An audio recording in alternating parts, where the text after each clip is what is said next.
Okay, so next up we've got the Atg Split Squat, also known as the knees over toes split squat, which we've been introduced to through Ben Patrick and the ATG group. And what we're trying to do here is develop some strength from the ground up. So we're looking to generate stability through the foot, we're looking to generate some VMO activation, and we're also looking to create some extension through the hip. So it's a massive bang for buck drill here. We're trying to keep a tall torso throughout the entire movement, so we're getting strength through the anterior and we're also getting length through the opposite leg. Key points to point out here is we're looking to get the hamstring to touch the calf. So that's point number one. If you can't get that position, what we're going to do is chock you up and raise that front leg. So you can use 2 plates, you can go as high as a box, whatever you need to do to create that sort of acute range there where your hamstring's touching your calf, if you can't see. And also we're looking to keep this back leg straight. So you're going to squeeze the bum of this leg. So yeah, show us a bad rep.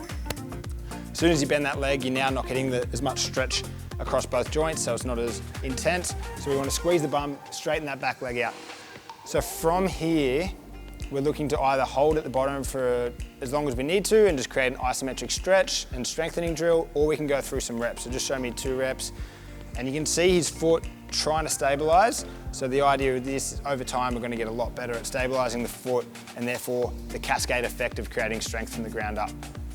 Okay, so a few major points we want to point out here is that we're trying to drive this knee as far over our toes as possible to create more dorsiflexion and our ability to create that acute angle so that we can get a taller torso during the squat. So we can, if we're doing it body weight, we're allowed to bring our body weight over our toes as much as we need to. Our heel can raise off a little bit, but ideally when we start going into the loaded variations, we want to try and keep our heel planted on the floor. So we can use weight. Weight in this instance can actually help increase your ability to drive that knee over because you're getting pulled into that stretch.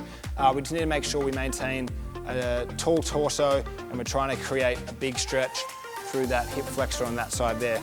So standards for this one, obviously start as light as you need to, start as high as you need to so that you don't have any pain, and then over time we want to be able to get onto the floor, jump on the floor, and we're trying to get that same ability. So that's a really good range there. A lot of people won't start with this, and then what we can do is either load up with dumbbells or we can load up with a barbell, and we're trying to be able to get 5 repetitions at our body weight.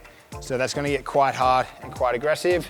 So obviously take your time to build up your ability through your VMO, through the hip flexor, and stability through the foot. So a major problem we see with this one is people trying to create some pseudo range or fake range by driving the kneecap in to create a little bit of extra space in the hip. What we want to make sure is that we're tracking our knee above our big or middle toe so that our knee's driving directly over our middle toe, and we're keeping our whole quad engaged rather than allowing ourselves to drop through that kneecap and find some extra range that way.